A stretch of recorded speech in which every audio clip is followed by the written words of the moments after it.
하나님의 말씀은 말라기서 1장 6절부터 8절입니다. 내 이름을 멸시하는 제사장들아, 나 만군의 여호와가 너희에게 이르기를 아들은 그 아버지를, 종은 그 주인을 공경하나니 내가 아버지일진데 나를 공경함이 어디 있느냐? 내가 주인일진데 나를 두려워함이 어디 있느냐 하나, 너희는 이르기를 우리가 어떻게 주의 이름을 멸시하였나이까 하는도다.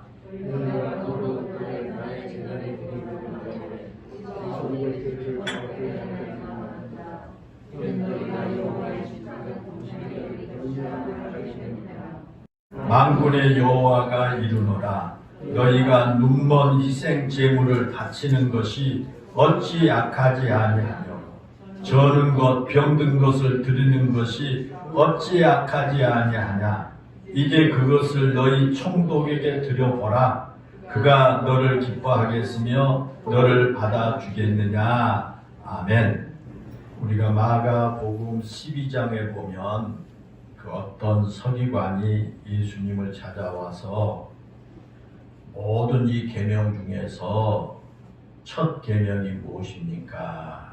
라고 묻습니다. 그러자 예수님께서 첫째는 이것이니 이스라엘아 들으라. 주 곧 우리 하나님은 유일한 주시라.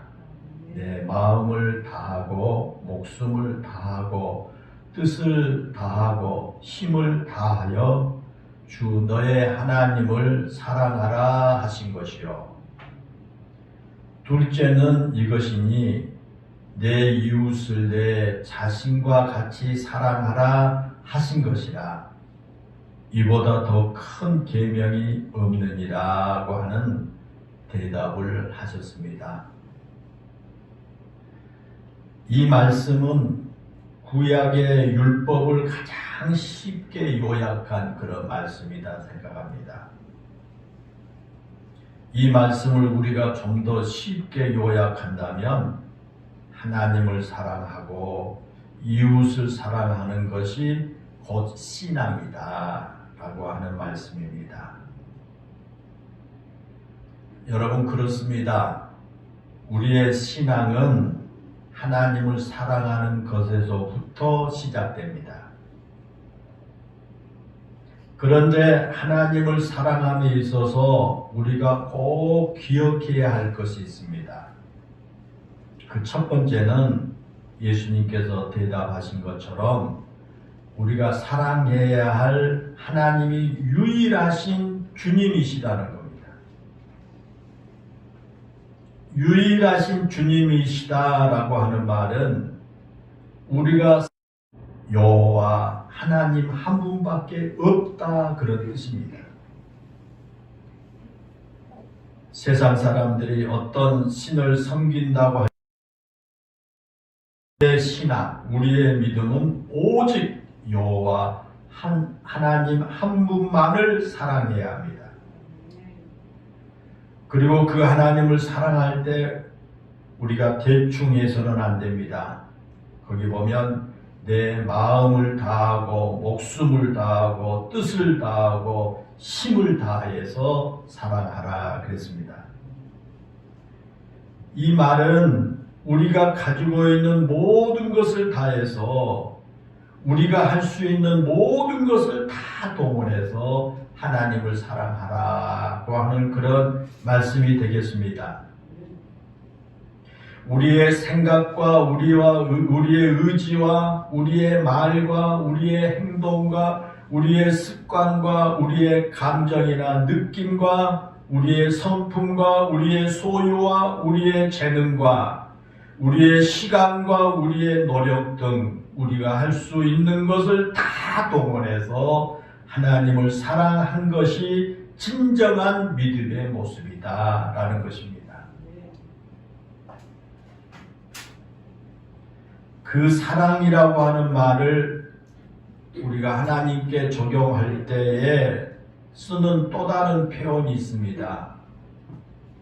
그것은 뭐냐면 바로 경외라고 하는 그런 말입니다. 경외. 하나님을 사랑한다고 하는 말의 또 다른 표현이 하나님을 경외한다라는 그런 말입니다. 우리가 성경에 보면 하나님을 경외하라고 하는 말이 참 많이 나옵니다. 어쩌면 하나님을 사랑하라는 말보다 하나님을 경외하라고 하는 표현이 성경에 훨씬 더 많습니다. 구약 성경에서 히브리어로 경외하라고 하는 그런 단어가 무려 435회나 사용되고 있습니다. 많이 나옵니다. 그만큼 성경에서 하나님을 경외해야 한다라고 하는 사실을 강조하고 있는 겁니다. 이 경외한다라고 하는 말의 1차적 의미는 두려워하는 겁니다. 우리가 하나님을 경외하면 하나님을 두려워합니다. 그런데 우리가 기억해야 할 것은 두려워한다는 말이 무서워서 피하고 숨고 멀리하고 싶은 부정적인 감정이 아니라 존경하고 온 마음을 다해서 하나님과 동행하기를 원하는 긍정적인 감정을 표현한 겁니다. 그러니까 우리가 하나님을 경외한다 그 말은 하나님을 두려워한다 그런 말인데요. 하나님이 무서워서 우리가 숨고 피하고 그런 것이 아니라 하나님 우리가 존경하고 하나님 우리가 공경하기 때문에 하나님과 동행하기를 원하는 그런 긍정적인 마음의 감정의 표현이 되겠습니다. 다시 말하면 우리가 하나님을 경외한다는 것은 하나님이 두려워서 하나님에게서 멀리 도망치는 것이 아니라 겸손하게 그 하나님과 동행한다라는 것입니다. 여러분 그렇습니다. 분명히 하나님은 두려우신 분입니다. 그런데 우리가 그 하나님과 함께 우리에게 결코 두려운 분이 아닙니다. 오히려 우리를 사랑하시고 우리에게 한량없는 은혜를 베풀어 주시는 분입니다. 왜냐하면 하나님은 우리에게 두려움의 하나님이 아니라 사랑의 하나님으로 다가오시기 때문입니다.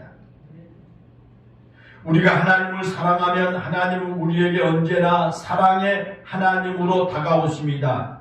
그런데 하나님을 사랑하지 않으면 하나님은 두려움의 하나님이 되고 말 것입니다. 왜냐하면 심판의 하나님이시기 때문입니다.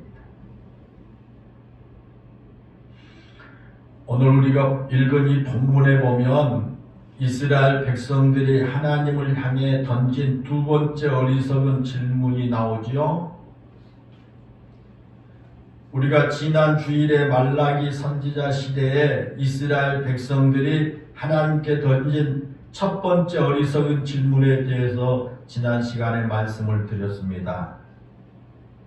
하나님께서 이스라엘 백성들에게 나는 너희를 사랑한다 그렇게 말씀하니까 이스라엘 백성들이 하나님께서 우리를 사랑하신다는 증거가 무엇이냐고 항의하듯 따져 물었죠. 지난 이스라엘의 역사에서 하나님께서 단 한순간 잊으신 적이 없으셨습니다.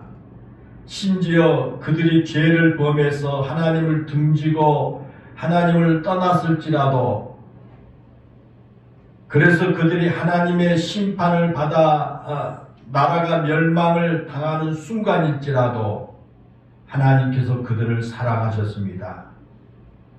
그리고 어렵고 힘든 삶의 여건으로 인해서 몸부림을 치는 그런 상황에서도 하나님께서 그들을 사랑하셨습니다. 그런데도 그들은 그 하나님의 사랑을 깨닫지 못했습니다.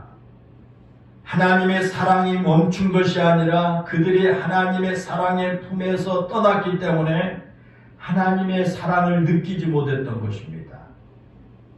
그들이 하나님을 잊어버렸기 때문에 하나님의 사랑을 느낄 수가 없었다라는 것입니다.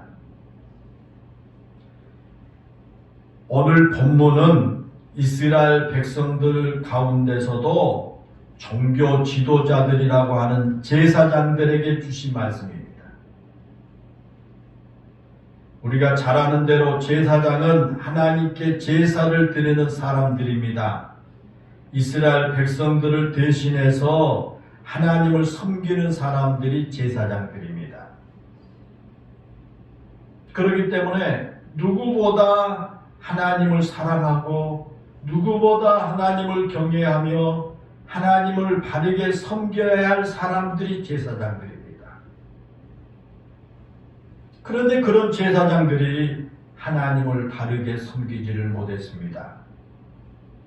오늘 본문에 보면 제사장들을 가리켜서 내 이름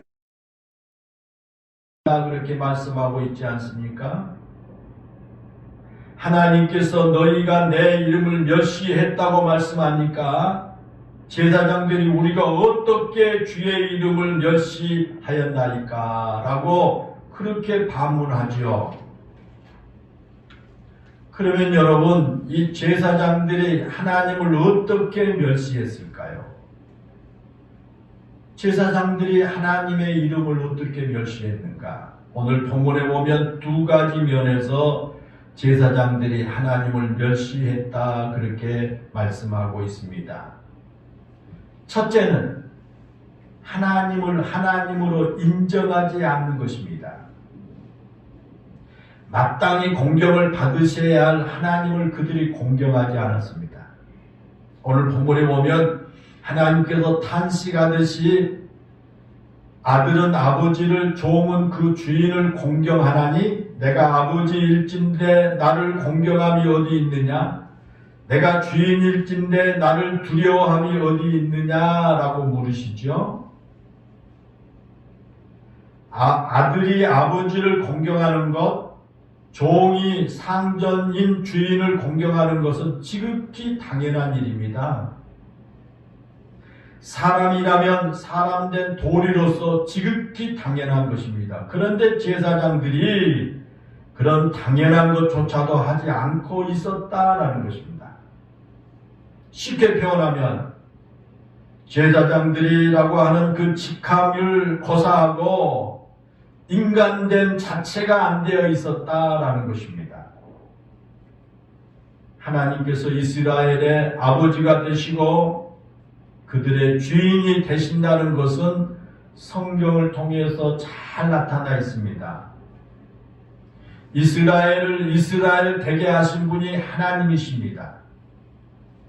그들의 조상인 아브라함을 이방 땅에서 불러 가나안으로 인도하신 분도 하나님이시고 이스라엘 백성들을 400년 동안 종살이하던 애굽 땅에서 이끌어내시고 그들과 언약을 맺으신 분도 하나님이십니다.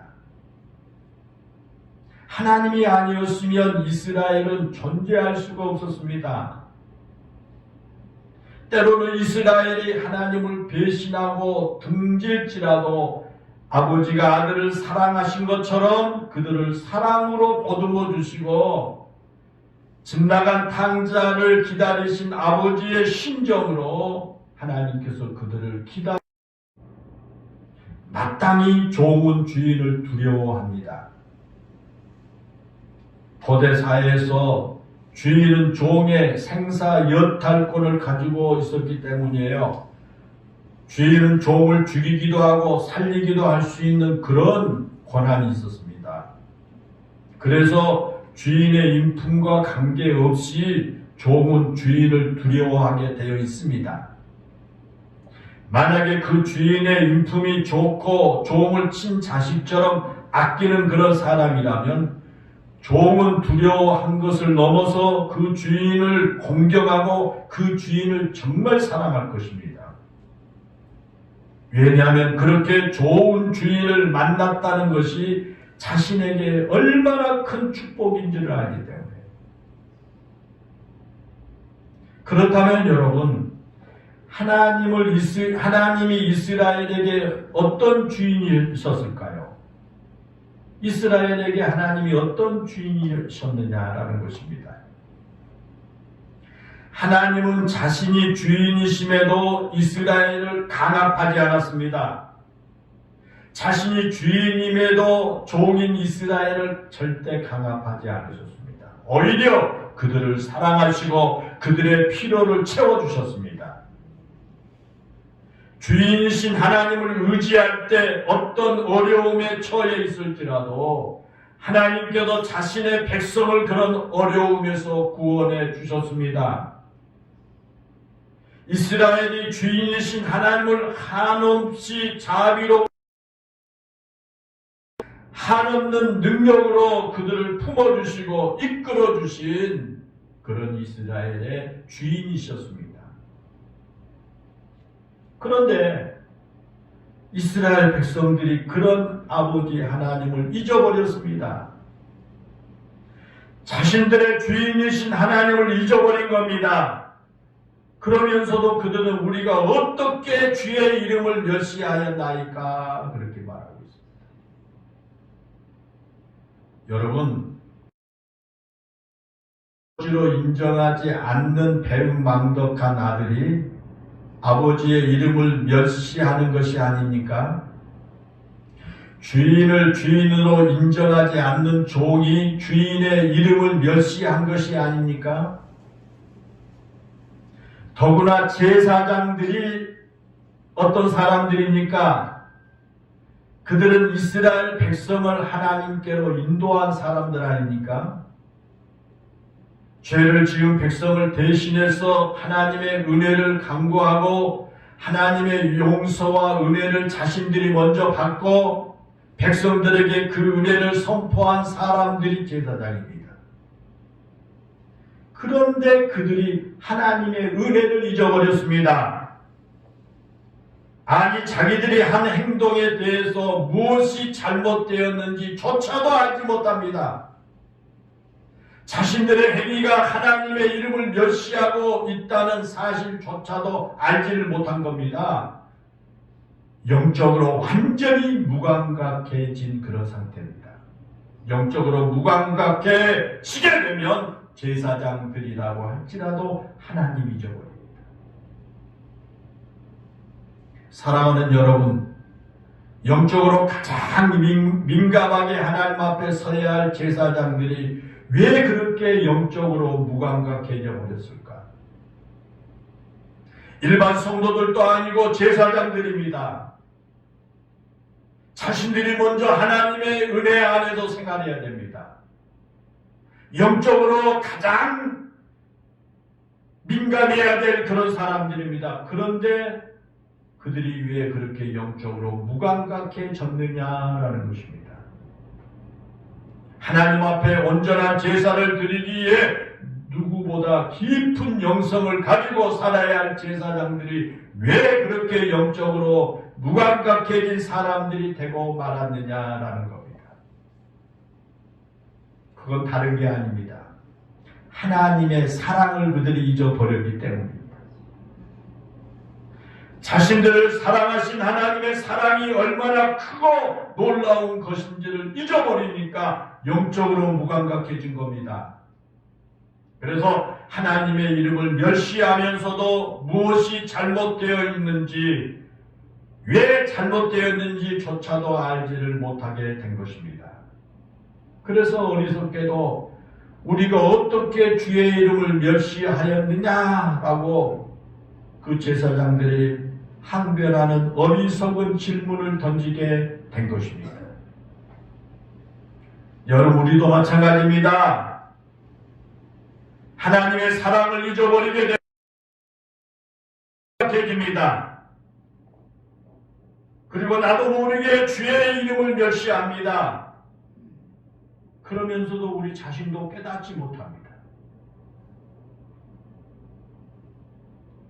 우리는 영적으로 무감각해지지 아니하고 우리의 영성이 깨어 있어야 할 줄로 믿습니다.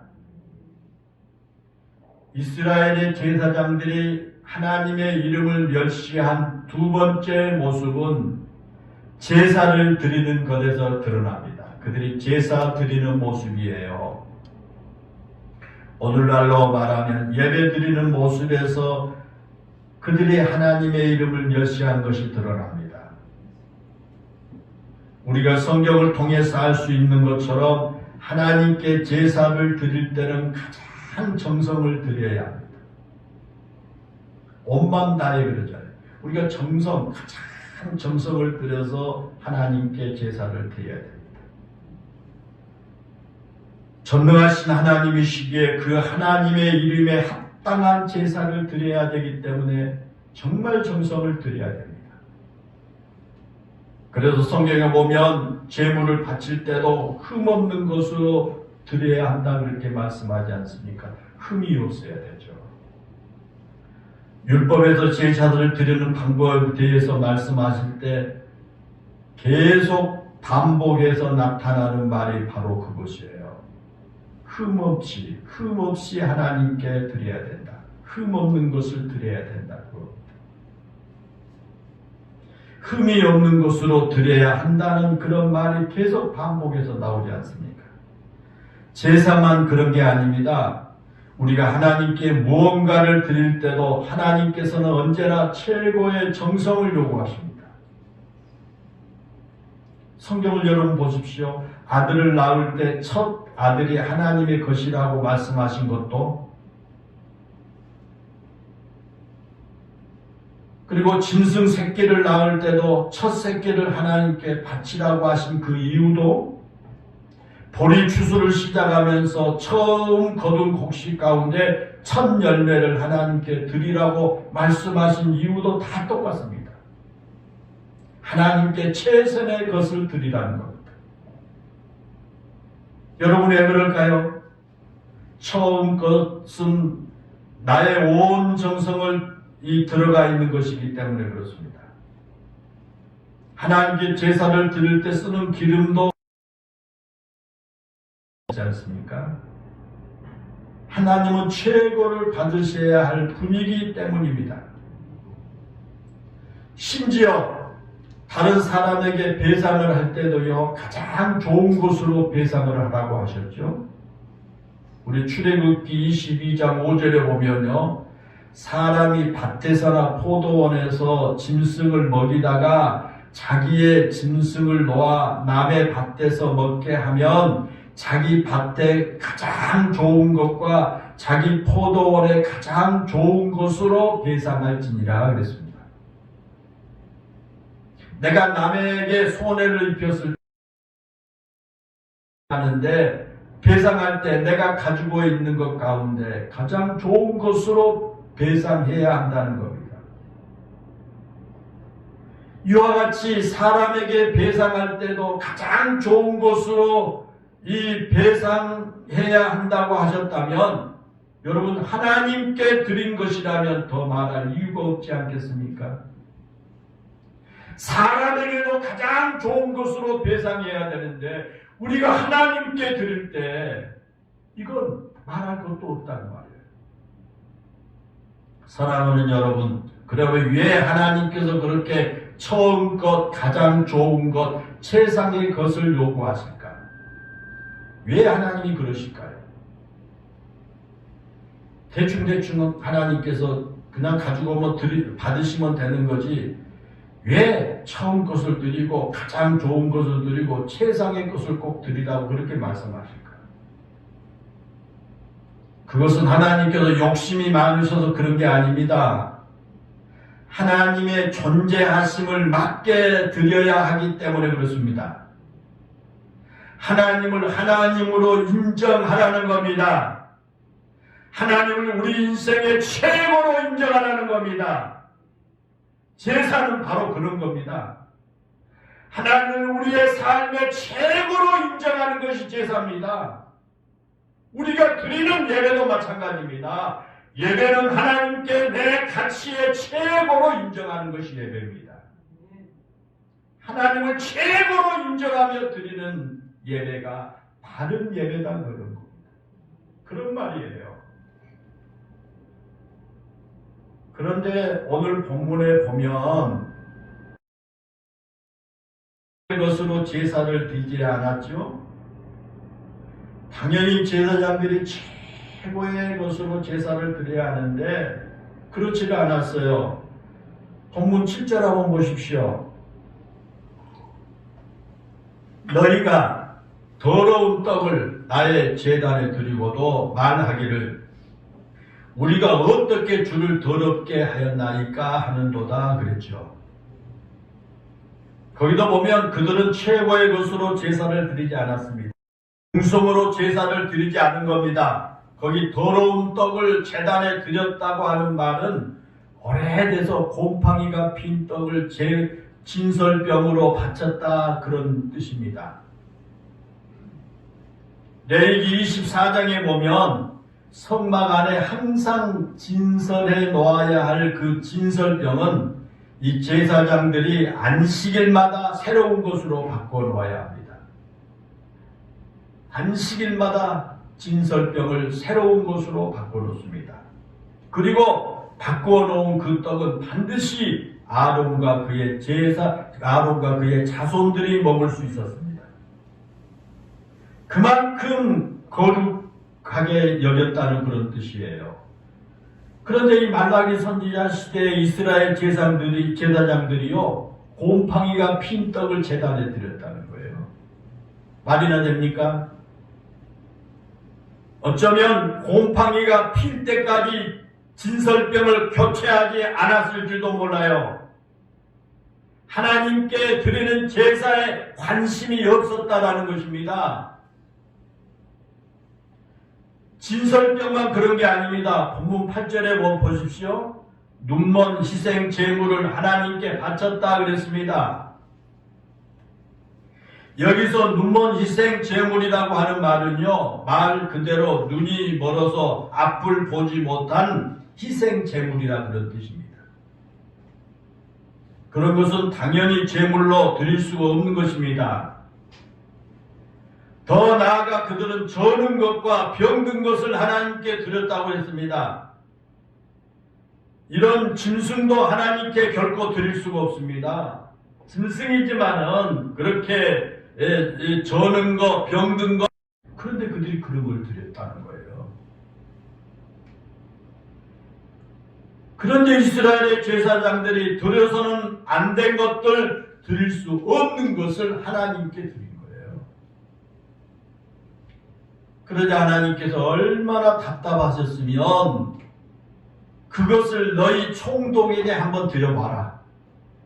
그가 너를 기뻐하겠으며 너를 받아주겠느냐라고 그렇게 말씀하죠. 쉽게 말하면 사람에게 주어도 기뻐할 수 없는 것을 하나님께 드렸다는 것입니다. 만약에 인간이 총독에게 그런 것을 받는다면 그 총독이 정말 기분 나빠하고 화낼 것입니다. 그런데 그런 것을 하나님께 그 제사장들이 드린 겁니다. 사랑하는 여러분, 이것은 매우 중요합니다. 우리가 하나님께 예배를 드릴 때 어떤 자세로 예배를 드려야 하는지를 가르쳐 주는 거기 때문에 우리에게 매우 중요합니다. 구약의 제사가 신약 시대의 예배라고 한다면 지금 우리의 예배가 말라기 선지자 시대의 제사장들처럼 예배를 드리고 있는 것은 아닌지 우리 자신을 한번 살펴보아야 할 것입니다. 사람에게 드려도 사람이 기뻐하지 않을 것들을 우리가 하나님께 드리고 있는 것은 아닌지, 또한 사람 앞에 설 때도 A가 없다고 불쾌할 수 있는 모습으로 우리가 하나님께 예배를 드린다고 앉아있는 것은 아닌지 성찰해 보아야 할 것입니다. 그렇다고 해서 하나님 앞에 많은 예물을 드리라는 것이 아닙니다. 정성으로 드리라는 겁니다. 우리가 예물을 준비할 때도 정성을 다해서 준비해야 됩니다. 좀 고리타분한 이야기인지 모르겠지만 옛날에 우리 믿음의 선배들은요, 헌금을 할 때도요, 한 주간 동안에 그 새돈 마련해가지고 헌금하는 것을 보았어요. 만약에 새돈을 마련하지 못했을 때는요, 다리 위로 정성껏 데려서 헌금을 하는 그런 모습도 우리 어려서 보지 않았습니까? 헌돈을 갖다가 다리 위로 데린다고 10,000원짜리가 20,000원의 가치로 변한 것은 아니지요. 그러나 하나님께 최선의 것을 드리기 위해서 정성을 드린 겁니다. 그것을 꼭 구시대의 이야기로만 치부할 문제가 아닙니다. 오늘날 우리 그리스도인들이 마치 길거리 노숙인에게 매품 주듯이 주머니에서 그냥 있는 것 꺼내서 헌금해서는 안 된다고 말입니다. 최소한 우리가 하나님 앞에 헌금을 드릴 때는 우리가 한 주간 동안 정말 하나님 앞에 드릴 그 예물을 갖다가 미리 준비해서 성경에 끼워 넣었다가 그리고 하나님께 드리는 그 정성, 그런 정성. 제가 안중에서 목회할 때 우리 그 집사님 하면 지금 권사님 됐지만은 그 집에 도둑이 들어가지고 그냥 전부 다 먹다 가져갔더니 다 가져갔는데 하나님 앞에 헌금하려고 성경책 속에 끼워놨던 그 돈만 남았더래. 다른 거 다 지갑 다 가져가고. 하나님 앞에 그런 정성스러운 마음이 우리에게 중요하다고 말입니다. 우리의 복장이나 자세도 마찬가지입니다. 예배를 드릴 때 비싼 옷을 입으라는 말이 아닙니다. 이렇게 한번 생각해 보십시다. 대통령이 나를 청와대로 초용했다면 우리가 어떤 옷을 입고 가겠습니까? 내가 가지고 있는 옷 중에서 가장 좋은 옷, 가장 멋진 옷을 입고 가지 않겠습니까? 제가 한번 내가 교단 총무일을 할 땐가 청와대에서 이 한국 기독교 총무협의회 임원이었어요. 그래서 이제 그 날짜가 정해졌는데 그때 가려고요. 그냥 이 옷 입어보고 이 넥타이 매보고 저 넥타이 매보고 막 그랬거든요. 기대가 부풀고 그래가지고 최대한 하고 갔어요. 가가지고 청와대 들어가기 전에 정부 신원조하고 막 하는데 미리 집결지가 거기 성공의 그 밑에 그 건물 밑에 보면 이 레스토랑이 있어요. 거기서 이제 집결해가지고 같이 이렇게 청와대에 들어가서 이제 이렇게 들어가는데 거기서 있는데 교단에 무슨 문제가 생겨가지고 들어가지 못하고 바로 천안 나사렛 대학교로 바로 내려갔던 것이 기억이 나서 그래 청와대를 앞에까지 갔다 못 들어갈 때가 있었거든요. 그럴 때요 대통령이 그때 이명박 대통령 때인가 그때 대통령이 이제 청와대로 초청한다고 하니까 굉장히 신경 써지더라고요. 있는 옷 다 꺼내서 입어보고 넥타이 이거 저거 다 해보고요. 대통령을 만나러 간다고 할 때도 여러분 우리가 그렇게 최선의 우리의 옷단장을 하려고 하지 않습니까? 그런데 여러분 우리가 하나님 앞에 예배 드릴 때는 어떻습니까? 대통령을 만나러 갈 때만큼 우리의 옷에 신경을 쓰십니까? 어쩌면 어떤 분들은 그렇게 물어보면 대통령보다 하나님이 더 편하고 하나님을 더 자주 만나니까 신경을 더 쓴다 그렇게 말을 할 줄 몰라요. 여러분 정말 그럴까요? 대통령보다 하나님이 더 편하고 친하니까 신경을 덜 쓸까요? 솔직히 말하면 대통령만큼 하나님을 존귀하게 여기지 않기 때문이 아닐까. 특별히 코로나19로 인해서 아직도 우리가 가정에서 예배가 드릴 때가 있을 텐데 여러분 가정에서 예배를 드릴 때 여러분 어떻습니까? 최소한 목회자가 신방 갈 때 준비한 것만큼이라도 여러분 정성을 다해서 준비하고 예배를 드리십니까? 사랑하는 여러분, 예배만이 아닙니다. 우리가 하나님을 생각할 때 어떤 분으로 생각해야 하는지도 마찬가지입니다. 우리가 하나님을 대충 대할 수 있는 분이라고 생각하고 우리가 하나님을 대충 섬겨도 되는 분으로 생각한다면 오늘 본문에 나오는 제사장들과 결코 다를 것이 없을 겁니다. 하나님의 이름을 멸시하고 하나님의 이름을 욕되게 하고서도 무엇이 잘못된지 모르는 제사장들과 같을 것입니다. 우리가 뭘 잘못했습니까? 우리가 뭘 하나님의 이름을 멸시했습니까? 그렇게 말하는 사람과 같습니다. 그러면서 우리도 내가 어떻게 하나님을 멸시했습니까? 라고 말하는 어리석은 그런 질문자가 될 것입니다. 사랑하는 여러분, 우리 마음에 하나님의 사랑을 잊어버리게 되면 하나님을 향한 정성이 사라지게 됩니다. 하나님을 향한 사랑을 잃어버리면 예배를 드려도 의무적으로 예배를 드리게 되고 예배를 들어도 의무감에서 예물을 드려도 의무감에서 예물을 드리고 내가 예물을 드리지 않으면 복을 받지 못할 것이라는 생각을 하거나 내가 예물을 드리지 않으면 벌을 받을지 모른다고 하는 사랑하는 여러분, 지금 여러분은 혹시 하나님의 이름을 멸시하고 있지 않는지 깊이 한번 생각해 보아야 하겠습니다. 하나님은 지금도 우리를 통해서 영광 받으시기를 원하십니다. 여러분의 헌신과 여러분의 예배와 여러분의 삶이 모두 하나님께서 기뻐 받으시는 예배가 되기를 하나님 원하십니다. 사랑하는 성도 여러분, 여러분 모두가 하나님께 기쁨이 될지언정 하나님의 이름을 멸시하는 사람이 되지 않도록 깨어있는 믿음으로 사시기를 바랍니다. 여러분의 예배와 여러분의 섬김이 하나님께 영광이 될지언정 하나님의 얼굴을 찌푸리게 만들지 않도록 정성을 다해서 예배를 드리고 섬기시기를 바랍니다. 하나님은 최고로 지존하신 분입니다.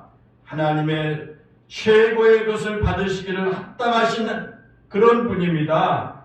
우리가 결코 멸시하거나 가볍게 대할 수 없는 분이 바로 하나님입니다.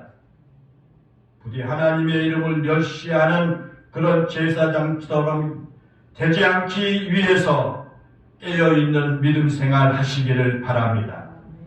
어떤 상황에서도 하나님의 사랑을 잊지 않고 하나님의 사랑을 기억하면서 온 정성 다해서 하나님을 섬기는 저와 여러분들 되시기를 주의 이름으로 축원합니다. 기도하겠습니다. 은혜롭고 감사하신 하나님, 우리가 하나님을 믿고 섬기고 주의 이름을 부르면서 하나님의 거룩한 성전에 지금 모였습니다. 우리 영일교회 모든 성도들이 하나님의 사랑을 잊지 않게 해 주옵소서.